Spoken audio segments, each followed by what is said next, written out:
প্রচার কেন্দ্রে চলে আসুন। মুসলিম বাজার থেকে আলহাজ আপনার দৃষ্টি আকর্ষণ করছি।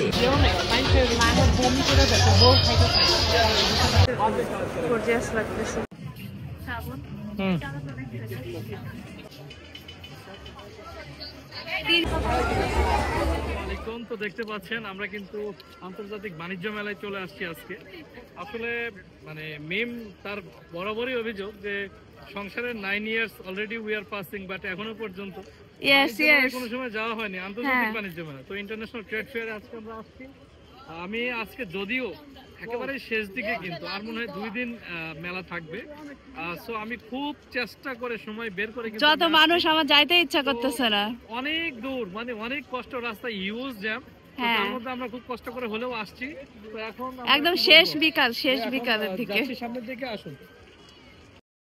শ্রাবণকে তো সবসময় বলি যে আমার সাথে গেলে তুমি কিন্তু ফোন রিসিভ করতে পারবা না, আমার সাথে যতক্ষণ থাকবা আমার সাথে গল্প করবা, কথা বলবা, কিন্তু সে সেটা রাখতে পারিনি। সে অলরেডি ফোন রিসিভ করেছে, এখনও কিন্তু আমরা মেলার ভিতরে ঢুকিনি।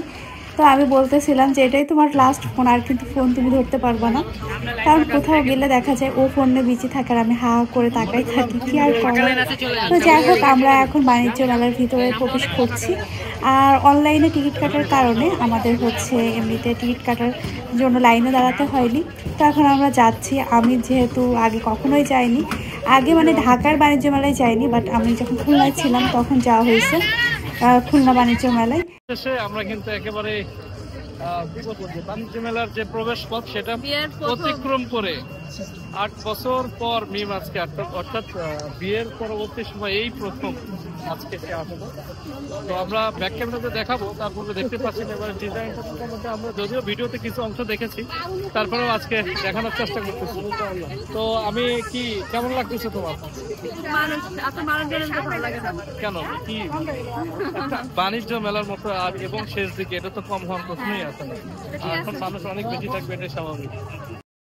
আমি তো ভেবেছিলাম লাস্টের দিকে হয়তো বা মানুষজন খুবই কম হবে, কিন্তু দেখলাম যে লাস্টের দিকে মনে হয় মানুষজন বেশি শপিং করতে এসেছে, আর সবার হাতে দেখেন অনেক অনেক জিনিসপত্র।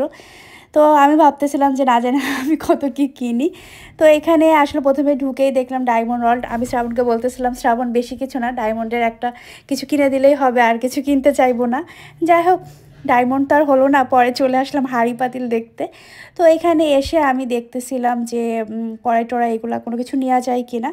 তো আমার আসলে একটা এই ধরনেরই একটা ফ্রাই প্যান নেওয়া হয়েছে মনে হয় 5-6 মাস হবে, এখনও পর্যন্ত একবারও ইউজ করিনি যে এইটা। তো এইখানে প্রোডাক্টগুলো দেখলাম যে দাম মোটামুটি ভালোই আছে, মানে মার্কেটের থেকে খুব বেশি নিচ্ছে না মনে হয়। তো এখানে এই যে চুলাগুলোও দেখতেছিলাম, চুলা অলরেডি আমার নেওয়া হয়ে গেছে। তারপরেও আমরা মেয়েরা আছি না, কিছু কিনি বা না কিনি, ঘুরে ঘুরে দেখতে বেশি পছন্দ করি। তো এরকমই আমিও এখানে ঘুরে ঘুরে দেখতেছি, কিনবো না আমি জানি, কারণ চুলা তো অলরেডি আমার একটা নেওয়া হয়ে গেছে। তো দাম সহ দেখলাম, আপনাদের সাথেও শেয়ার করছি। তারপর এখানে হচ্ছে কারাগারে যারা আছে তারা হচ্ছে এই পণ্যগুলো তৈরি করেছে। এগুলো একদমই আমাদের দেশীয় পণ্য। দেখেন, ছোটোবেলায় এরকম মুড়া আমি বসেছি, মুড়া আমাদের বাসায় ছিল। তো এগুলো দেখে আমার সেই দিনের কথাগুলো মনে পড়ে গেল। তো এখানে যেসব প্রোডাক্ট ছিল, এই যে দেখেন ফরিদপুর জেলা কারাগার, তারপর হচ্ছে বগুড়া, রাজশাহী, রংপুর, এরকম আর কি। তো এখানে যেগুলো এই যে পুঁথির জিনিসগুলা, এইগুলো দেখলাম হচ্ছে বগুড়ার। তো আমার কাছে মনে হয় যে বগুড়ার মনে হয় সবাই পুঁথির কাজ কম বেশি পারে। আর এখানে ছিল নকশি কাঁথা, আর নকশি কাঁথার দাম একটু বেশি মনে হলো। আর শ্রাবণ যেহেতু দেখেছে বগুড়ার নিজের এলাকার, তো ও একটু ঘুরিয়ে ঘুরিয়ে দেখছে আর কি প্রোডাক্টগুলো। তো পুরানো লাগতেছে সব কিছু দেখে, মনে হয় সবাই ভালো জিনিস নিয়ে গেছে। যেহেতু লাস্টের দিকে এসেছি তাই ভালো আর তেমন কিছু দেখতে পেলাম না। তারপর দেখতে পেলাম ভাইরাল সেই ভাইরাল বাড়ির ভিতরে ঢোকা হলো না। শ্রাবণ এই যে আজিয়ার চকলেট এগুলো দেখে চলে গেছে। তো এখানে যে মিষ্টি তেঁতুলগুলো, এই তেঁতুলগুলো আমার খাইতে অনেক ভালো লাগে, বাট যে প্যাকেট আমরা কিনি সচরাচর ওই প্যাকেটের দাম চাইছে 800 টাকা। আচারের দাম তো পুরো আকাশ ছোঁয়া। আচার 100 গ্রাম চেয়েছে 100 টাকা, আবার কিছু কিছু 120 টাকা করেও আছে। এখন আজান দিচ্ছে, তাই সব গান বাজনা একটু অফ। তো এখানে এসে ভালোই লাগতেছে না, কিছুই কিনিনি এখন। আর আমি ভাবতেছি যে ও হচ্ছে ছবি উঠাবে, এজন্য আমি মোটামুটি একটা প্রস্তুতি নিচ্ছিলাম আর কি, কিন্তু ছবি তুলে দেয়নি, চুপ করো, কিছু কিনতে পারিনি, মন খারাপ এমনিতেই আমার। যাই হোক, তারপর চলে আসলাম জুতা। এখানে এক দর দেখলাম যে 400 টাকা, 300 টাকা। তো এখানে এই দুইটা জুতা না আমার ভালো লেগেছে। তো আমি ভাবতেছিলাম যে আরশিয়ার জন্য একটা জুতা নেব। আমার সব থেকে পিঙ্ক কালারেরটা ভালো লেগেছে। আমি শ্রাবণকে বলতেছিলাম দেখো পিঙ্ক কালারেরটা নেওয়া যায় কি না। বাট যখন ধরে দেখলাম পুরো হালকা, আর নিচে যে সাইডটা ওই সাইডটা পুরাই মানে মনে হচ্ছে যে খুলে যাবে, জাস্ট একটু আঠা দিয়ে লাগাই রাখছে। তো আমার মনে হলো যে 300 টাকা দিয়ে এটা না কেনাই ভালো। আর ভিতরে যে দাম শুনলাম সেমই জুতা, সেমই কোয়ালিটি, দাম চাইছে 500 টাকা। আর এটা বাহিরে ছিল, এটার দাম চাইছিল 300 করে একদম আর কি। তাই যাই হোক, জুতাগুলো আমার আরশিয়ার জন্য নেওয়ার খুবই ইচ্ছা ছিল, বাট দেখলাম যে এটা একদমই টেকসই না। তো শ্রাবণকে বলার পরে শ্রাবণ হাত দিয়ে বারবার ঘুরাই ঘুরাই দেখতেছিল। তো এটা 350 করে ছিল, তারপর 600 করে ওই সাইডে ছিল, আর এই সাইডে 400। যাই হোক, জুতা আর নেওয়া হয়নি কারণ কোয়ালিটি খুবই বাজে ছিল। তারপর এখন ঘুরতেছি, ভাবলাম যে কী নিব, হাঁড়ি পাতিল বয়ে এখান থেকে নিয়ে যাইতে পারবো না, সব কিছুর দামই অনেক বেশি মনে হচ্ছিল। কই যাও? তো ও এখনো পর্যন্ত কিছুই কেনাকাটা করেনি। আমি বারবার রিকোয়েস্ট করতেছি তাকাও একটু, আমি বারবার রিকোয়েস্ট করছি না, তুমি তো কিছু কিনছো না।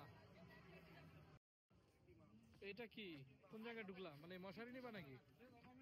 মশারি দরকার না, মশারি এমনিতেই এক জায়গায় একটু নষ্ট হয়ে গেছে, তুমি চাইলে কিন্তু নিতেই পারো। দরকার নেই, এখান থেকে আমি মশারি বয়ে নিয়ে যাব। তো কি নিবা? হ্যাঁ, তো এখানে ডিফারেন্ট ক্যাটাগরির চাদর দেখতে পাচ্ছি, চাদর, বালিশ টালিশ, বা এখানে দেখা যাচ্ছে এগুলোর নাম জানো কি? Cushion cushion cover. তোমার বাসায় এত কুশন আছে তুমি জানো না, না? আমার মনে ছিল না। এই জিনিসটা কিন্তু ভালো লাগছে, একটু ইউনিক মনে হলো, দেখিনি আগে কখনো। সুন্দর। গাড়ি কিনলে দেখতে, গাড়ি তো কেন নাই। তাই গাড়ি কেনা কি আমার পক্ষে সম্ভব?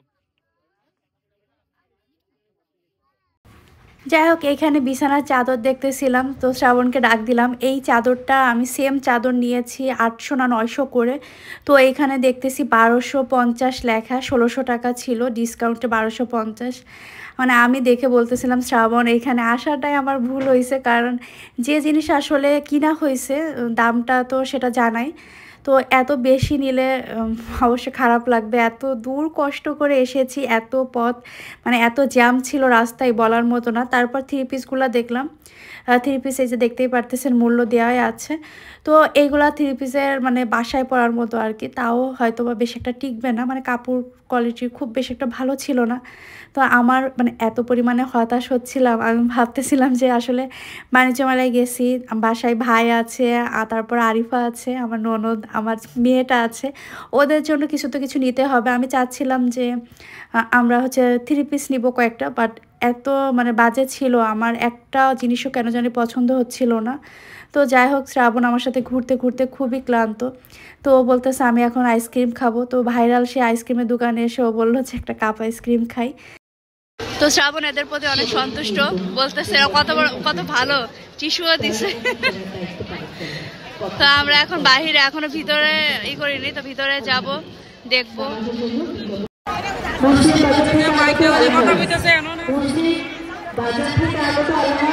আপনার দৃষ্টি আকর্ষণ করছি, আপনি যদি আমাদের শুনে থাকেন প্রচার কেন্দ্রে চলে আসুন। মুসলিম বাজার থেকে আলহাজ আপনার দৃষ্টি আকর্ষণ করছি, আপনি যদি আমাদের শুনে থাকেন এখনই প্রচার কেন্দ্রে চলে আসুন।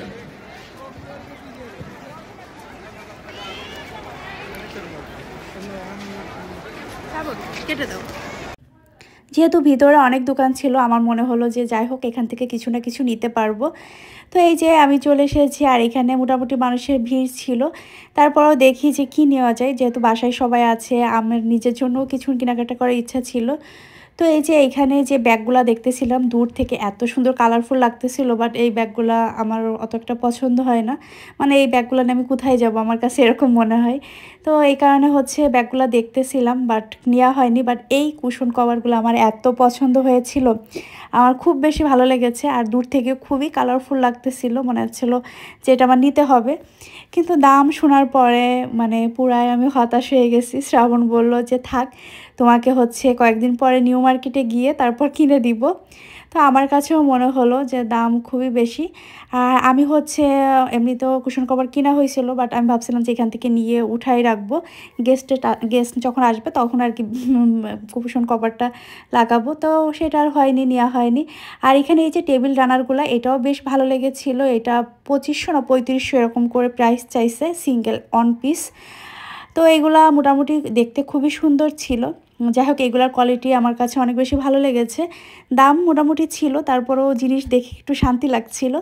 তারপরে এখানে সবসময় তো ভিডিওতে দেখি যে ভাইরাল সেই কাটাকাটি। আমার কাছে শুধু এইটা মনে হয়, ভাই এত সবজি যে কাটছে, এই সবজিগুলোতে পরে কি করবে?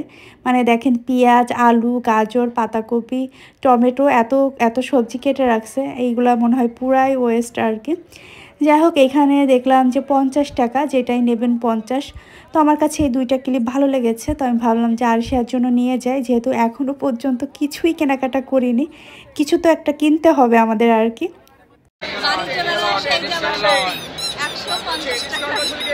150 টাকা কি কম?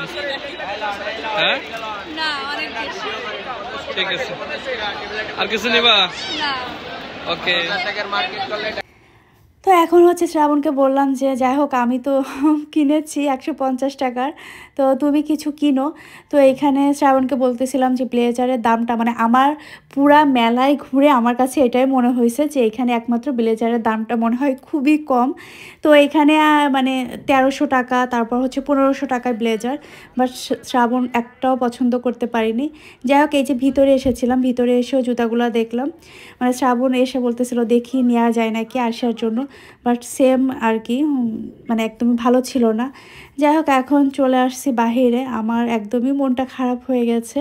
তো জুলাই চত্বরের সামনে কিছুক্ষণ দাঁড়াইলাম, তারপরে ঘোরাঘুরি করতে করতে খিদাও লেগে গেছে। তো ভাবলাম যে যাই একটু টেস্ট ট্রিটে এই শর্মা দেখে মনে হচ্ছিল যে অনেক লোভনীয়। তো শ্রাবণকে বললাম যে শ্রাবণ, আমরা এখানে শর্মাই খাই, আর কিছু তেমন একটা ভালো লাগছিল না। তো শুধু আফসোস করতেছিলাম যে এত কষ্ট করে এত পথ পাড়ি দিয়ে বাণিজ্য মেলায় আসলাম, আর এইখানে এসে কিছু কেনাকাটাই করতে পারলাম না। এইটা সব থেকে কষ্ট লাগতেছিল, কারণ ঢাকার ভিতরে এত পরিমাণে জ্যাম ছিল, মানে এত কষ্ট হয়েছে আসতে। তো আসার পরে পুরাই হতাশ হয়ে গেছি, মানে আমি পুরাই হতাশ। আমার তেমন কিছুই কেনাকাটা হয়নি। সবাই তো দেখতেছি অনেক অনেক কেনাকাটা করতেছে, আমি জানি না কী কী কিনেছে সবাই। আমার মানে আমি যে কিছু কিনতে পারিনি, এটার আফসোসে আমি আরও শেষ হয়ে যাচ্ছি যে আমি এত দূর আসলাম, এত কষ্ট করে কিছুই কিনতে পারলাম না। তো আমার কাছে মনে হচ্ছিল যে এত কষ্ট করে এইখানে না এসে যদি নিউ মার্কেটে যেতাম, তাও মনে হয় আমার এর থেকে অনেক কিছু কেনাকাটা করতে পারতাম, একটু ভালোও লাগতো। এত কষ্ট করে আমার মনে হয় যে আমি আর কখনোই আসবো না, শ্রাবণকে আমি এটাই বলছিলাম। তো যাই হোক, আমাদের শর্মা রেডি হয়ে গেছে, আর শর্মাটা খাইতে একদমই ভালো ছিল না, একদমই মজা ছিল না। তারপরে এইখানে চলে আসলাম, এখানে বিস্কিটের অফার চলতেছে, বিস্কিট, কেক এগুলো আর কি। তো আমি ভাবলাম যে এখান থেকে কিছু অন্তত নিই, কারণ বিস্কিট, কেক এগুলা কিন্তু বাসায় সবাই খায়, আর এগুলো দরকারও আছে। তো এই কারণে ভাবলাম যেহেতু খাওয়ার জিনিস, তো খাওয়ার জিনিস কিছু কিনে নিয়ে যাই, বাসায় সবার জন্য তো কিছুই কিনতে পারিনি, তো খাবার দাবার দিয়ে অন্তত পেটটা শান্ত রাখা যাবে সবার। তো এই ভেবে আমরা হচ্ছে এখানে বিস্কিট আর কেক এগুলো আর কি নেওয়া হয়েছে। যাই হোক, তারপর খুবই টায়ার্ড লাগতেছিল, ভিতরে ওরকম পানিও পাচ্ছিলাম না, পরে এই দোকানে দেখলাম পানি, তারপর এখানে জুস। আমি তো ভাবছিলাম এটা মনে হয় মাল্টার জুস, এইটা ভেবে শ্রাবণকে বললাম যে 2টা অর্ডার দাও। তো খাওয়ার পরে তো আমি মানে পুরাই অবাক, মানে এটা পুরা হচ্ছে চিনি আর হচ্ছে মনে হয় ট্যাং এগুলো কোনো জাতীয় জিনিস আর কি। তো খাওয়ার পরে মনে হচ্ছিল যে আসলে ভুল হয়েছে, তারপরেও মানে এটা খেয়ে একটু শান্তি লাগতেছিল যেহেতু ঠান্ডা ছিল। যাই হোক, আমার মনে হচ্ছিল না যে আমি আর ঘুরে দেখব। তো এখানে আসার পরে আমার মানে আর ভাল লাগছিল না। তো শ্রাবণ বলল যে সবার খাওয়ার জন্য কিছু আচার নিয়ে যাই। তো এখানে আচারগুলো চাচ্ছিল মানে 100 গ্রাম 100 টাকা, 120 টাকা, কিছু কিছু 130ও ছিল। যাক, তারপরে আমি বললাম যে চলেই তো যাব, একটু ভাইয়ার বাড়িটার ভিতরে একটু ঘুরে যাই, কেমন বাড়িটা দেখতে। তো এখানে এসে একটু বাড়ির ভিতরে ঘুরে দেখলাম। তো আমার মানে পরিশেষে এটাই বলবো যে আমি পুরা হতাশ হয়ে গেছি বাণিজ্য মেলায় গিয়ে। আমার মনে হয় না আমি আর কখনো এই মানে ঢাকা বাণিজ্য মেলায় আসবো। যদি বাসার কাছে হয় সেটা একটা অন্যরকম কথা, বাসার কাছে যাই তো অসুবিধা নাই, কিন্তু এত দূরে এত কষ্ট করে এখানে আসা মনে হয় যে পুরাই লস প্রজেক্ট। যাই হোক, এখন আমরা বের হয়ে যাব। তো আমরা এখন কি বলবো যে তেমন কোনো কিছু কেনাকাটা হয়নি, আর মিমের একদমই ভালো লাগেনি। ওর অভিজ্ঞতা খুব খারাপ, জীবনে প্রথমবারের মতো আন্তর্জাতিক বাণিজ্য মেলা ঢাকায় এসে ওর অবস্থা খারাপ। তো যাই হোক, আমার আর এই কথা শুনতে হবে না তুমি আমাকে বিয়ের পর থেকে একবারের জন্য নিয়ে যাও। তো যাই হোক, ঠিক আছে, আপনারা মানে কি বলবো যে আসুন বাণিজ্য মেলায়, বাণিজ্য মেলাকে সফল করুন। অবশ্য আপনারা না আসলেও সমস্যা নাই, প্রচুর মানুষের অভাব নাই, প্রচুর মানুষ। Bye bye.